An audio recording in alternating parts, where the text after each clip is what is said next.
She told me it was just one night, something meant to be forgotten. But for me, that night was everything. A moment that changed how I loved, how I trusted, how I walked away.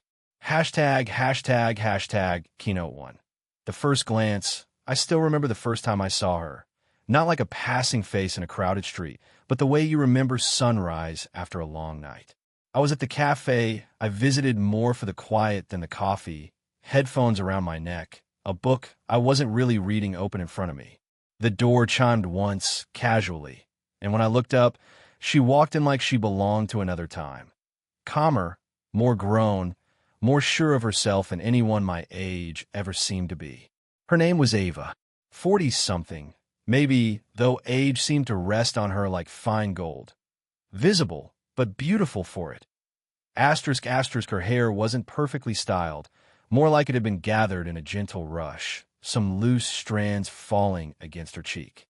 A small detail, but it made her look soft, human, real. She wasn't trying to impress anyone, and maybe that's exactly what pulled everyone's eyes toward her. She stood at the counter, fingers lightly tapping the wood as she waited. There was something unhurried about her, as if the world never demanded she rush, as if she had lived enough life to know what mattered and what didn't. I caught myself staring. She caught me too, though instead of turning away, she offered a small, polite smile. Not flirtatious, not teasing, just kind, warm. A smile you feel in your chest instead of just your eyes. I don't know what came over me, but when she sat near the window, I moved without planning to, a quiet pull like gravity choosing for me. I took the table beside hers, close enough to hear the turning of her pages when she opened her book, close enough to catch the faint scent of something gentle and clean, maybe lavender, or maybe just her. Minutes passed in a comfortable silence that somehow felt shared, not separate. I pretended to read, but my eyes lifted every few lines. She was focused, yet peaceful. The days that followed unfolded gently. Nothing dramatic, no sudden declarations or grand gestures. Just slow evenings that felt like pages turning on their own, drawing us into a story neither of us had planned to write. It started with casual coincidence, or maybe it only looked accidental from the outside. I began stopping by the cafe around the same time she did, and she always chose the seat near the window, sunlight softening the lines of her face, making her look almost like a memory. Some days, she'd glance up, and the faintest curve of her lips felt like an invitation. Other days, she'd simply nod, acknowledging my presence with the kind of familiarity that warms you quietly from the inside. Eventually, conversation found us. Not forced, not rushed, just two people easing into each other's orbit. We talked about books first, then music, old songs she grew up loving, artists I was still discovering. She would speak with a subtle excitement, like sharing pieces of her past wasn't something she did often. When she laughed, and she didn't always, her laughter was low and unguarded, the kind that starts in the chest and softens the air around it. And I noticed things, little things. How she tucked a strand of hair behind her ear when she was choosing her words carefully. How she sometimes stared out the window a moment too long before answering, as if sorting through memories she wasn't sure she should open. How her voice gentled when she asked about my day, as though the answer mattered. One evening, the sky opened into a slow drizzle, the kind that turns streetlights into blurred halos. We left the cafe at the same time, and she hesitated under the awning, watching the rain like someone evaluating risk and nostalgia at once. I stepped beside her, close enough to feel the faint warmth of her shoulder through her coat. "Forget the umbrella?" I asked. She smiled, small, amused, slightly embarrassed. "For the third time this month," she admitted. So we walked under mine, not pressed together, but close enough that our arms brushed with every step, every contact subtle and electric. The rain made the world quieter, as if it were giving us privacy. Her perfume, or maybe just her, carried softly in the damp air. I found myself slowing my pace so the moment could stretch longer. She didn't speak for a while, but she didn't move away either. And when she finally did speak, her voice was thoughtful. "You see things," she said. "Most people rush past details. You don't." I didn't have a clever reply. I just looked at her, really looked, and she held it happen gradually, like water warming from cool to comforting, so slow you barely notice until it surrounds you completely. Whatever existed between us wasn't labeled or announced. It simply grew in the quiet spaces between words, in the way she began to wait for me before ordering, in the way I found myself noticing her moods before she spoke. We had moved beyond casual conversation. Our talks slipped into softer territories: fear, regret, endings we never saw coming. She told me about the marriage she left, not bitterly, just with the honesty of someone who finally stopped pretending everything was fine. I told her about dreams I felt too small to chase, about feeling young in all the wrong ways and old in others. She listened the way few people do, without interrupting, without offering solutions, just present. One evening stands out like a lantern memory, warm, glowing, impossible to forget. We were sitting on her couch for the first time. The night was quiet outside, the kind of stillness that encourages confessions. A jazz record hummed low in the background, something soulful, something that filled the silence without taking it away. She'd invited me under the softest pretense. I made dinner, stay a while. I did. I think we both knew I would the moment she asked. She sat beside me, legs curled up, glass of wine cradled in her hand. The lamplight caught the curve of her smile, the slight tiredness beneath her eyes. Beautiful not despite the years, but because of them. She looked at me, and something in her expression shifted, not dramatic, just a soft unlocking. "You make the world feel gentle again," she said quietly. I didn't know how to respond. My heart moved before my words could, and maybe that's why she reached for my hand, slow, deliberate, like she was asking a question without speaking. Her fingers brushed mine first, light as breath, then settled fully, palm to palm. The morning after felt too bright, too tender, too fragile to touch. The sun reached across her living room floor like it had arrived to witness something sacred. I woke with her head resting lightly on my shoulder, her breath slow and even, my fingers still loosely interlaced with hers as if they had never left during the night. Neither of us spoke for a long while. There was no rush, no plan. Just a shared warmth, quiet, steady, fragile like new glass. It should have been the beginning. I thought it was.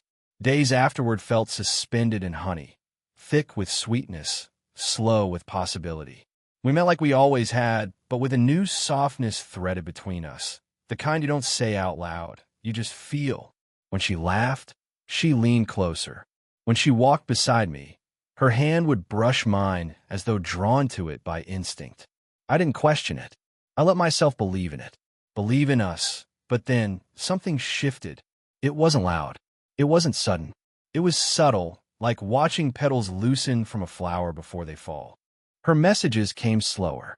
Her eyes, once open and searching, began to hold something guarded, something distant. When she spoke, her voice carried a carefulness that hadn't been there before, as if she had started measuring her heart, counting each beat before she let it reach me. I tried to ignore the feeling, that gentle dread curling in my chest. I told myself she was tired, worried, busy. I held on to hope like a rope fraying beneath my grip. Until one evening, when everything inside me finally asked, "What's wrong?" And she looked at me, not coldly, not unkindly, but with a softness that felt like goodbye. We sat across from each other in the cafe, where it all began. Rain pressed against the windows like restless fingers. Her hands were wrapped around her mug, but she wasn't drinking. She was steady, too steady, like someone bracing for impact. I could feel my pulse in my throat. When she finally spoke, her voice was quiet but final. It was just one night. The world didn't shatter. Her words hung in the space between us like delicate glass, clear, cold, and ready to break at the slightest touch. I had imagined her saying many things, but that was the one I wasn't prepared for. It was just one night, she repeated, softer this time, as if maybe gentleness could make it hurt less. I swallowed the ache rising through me. There was so much I wanted to say, to ask why, to convince her that what we shared was more than fleeting warmth, more than a moment to be folded away and forgotten. But something inside me knew that begging for love is the quickest way to lose yourself. So I didn't argue. I didn't plead. I just breathed, slow, steady, fragile. She kept her eyes down, staring at the untouched coffee cooling between her palms. The cafe around us continued as if nothing had happened. Cups clinking, doors opening, conversations weaving in and out like harmless background noise. Only inside my chest did a thunderstorm build, quiet and violent, breaking me from the inside out. I wanted to be angry, wanted to let the hurt sharpen into something loud. But I couldn't. Not with her. Not with the woman who made the world feel gentle again, even if only for a moment. So I chose something else, grace. I stood slowly, chair scraping softly against the floor. She finally looked up, and the moment our eyes met, something flickered. Regret, maybe fear, a sorrow she didn't quite have words for. Her lips parted like she wanted to explain, like she hoped I'd stay just long enough to make leaving easier. But pain can be dignified, too. And that's all it took, I said quietly, voice steadier than I felt, to lose me. No bitterness, no raised tone, just truth, simple, heavy, undeniable. For a moment, neither of us moved. Her breath trembled. Mine did too. The silence that came wasn't empty. It was full. Full of things we didn't say, memories already turning into ghosts, warmth collapsing into distance, one heartbeat at a time. I walked away, not because I didn't love her, but because love shouldn't have to beg to be real. As I stepped outside, the cold air hit hard, sharp against my lungs, shocking enough to anchor me back into my own body. The city moved around me, unaffected by the quiet ending of something that had felt so rare. I scrolled through my phone later that night, deleting photos with hands that shook only slightly. Her laugh frozen in pixels. Her eyes caught in moments I wanted to believe meant as much to her as they did to me. I kept none of it, except the memory. Grief didn't arrive like a storm, but like fog, slow, creeping, dull at the edges. Every evening felt strangely hollow without her voice, her presence, her warmth beside me. And still, beneath the ache, lived a quiet certainty. Sometimes the kindest way to love someone is to let them go when they cannot hold you back. She lost me, but I was losing her, too, one gentle memory at a time. Weeks passed quietly, not loud enough to distract, not gentle enough to heal. My world continued, but with one chair always empty, one voice always missing from the spaces where she once sat. Time didn't erase her. It simply softened the edges of the ache, turning pain into something I could carry without breaking. I kept busy, work, late walks, new routines. But every place we shared still held her shape. The cafe window seat, the park bench under the rain-soft branches, the quiet roads we walked shoulder to shoulder like the world was ours to move through gently. I didn't wait for her, but I didn't stop remembering her either. Then, one early evening, the kind where the sky glows warm before surrendering to blue, I returned to the bench where we once sat beneath my umbrella, where her hand brushed mine like an unspoken question. I was there without expectation, just a man sitting where peace had once found him. And then, footsteps. Slow, hesitant, familiar in a way that made my breath falter. I looked up. There she was. Ava. She wasn't radiant or composed the way she'd always been. No, she looked like a woman who had wrestled with her heart and lost sleep doing it. Her hair was tied back too hastily. Her eyes, once calm pools, when she sat beside me that evening. She didn't speak first. She simply existed next to me, close enough that the fading light rested across both of us. It was a presence, not a demand. A quiet I didn't push away. A silence that felt like a question waiting for an answer neither of us had found the courage to give yet. Her breathing was uneven, barely noticeable unless you were listening. I was. Her fingers rested on the bench between us, not reaching, not retreating. Just there, available if welcomed. After a moment that felt like the length of a summer, she exhaled, slow, waited, trembling at the end like something inside her finally cracked open. I thought distance would protect me, she said softly. Instead, it just showed me everything I was afraid to need. Her words didn't ask for forgiveness. They revealed a truth, vulnerable, raw, unpolished. She turned slightly toward me, eyes reflecting the orange wash of sunset. I spent years building walls, she continued, voice no longer steady. And you were the first person who didn't try to climb them. You just sat on the other side and waited. I felt something warm and painful unfold in my chest. I wasn't angry anymore. Heartbreak had burned too long to stay sharp. What remained was softer, memory, tenderness, a love bruised but still breathing. I never wanted you to choose fear, I said quietly, and I never wanted to be temporary. She nodded, one slow, aching motion, then finally reached for my hand. Not with confidence, with hope. Her fingertips brushed my skin first, light as apology, then settled gently into my palm. It wasn't the touch of a woman who assumed she deserved another chance. It was the touch of someone who wanted to earn it. I can't promise perfect, she whispered, but I can promise honest. If you're willing to meet me there. The wind moved through the trees, scattering the smallest leaves like acceptance. I looked at her, really looked, and saw not the woman who let me go, but the woman who came back. Not begging, not demanding, just present, willing. So I turned my palm upward, interlacing my fingers with hers, a slow, deliberate answer. Her shoulders released a breath she'd been holding for months, maybe years. She leaned into me gently, like testing the strength of something rebuilt. Her head rested against my shoulder, familiar and brand new at the same time.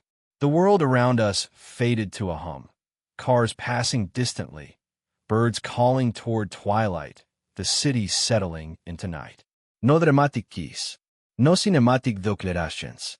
Just two people choosing softness over fear, letting affection be simple and human again. Her hand warm in mine, my pulse slowing under the steadiness of her presence. Love didn't return as fireworks. It came back as a quiet promise. We'll move slowly. We'll learn each other again. We'll choose each other, one gentle moment at a time. Not perfect, not guaranteed, but real. And sometimes that's enough.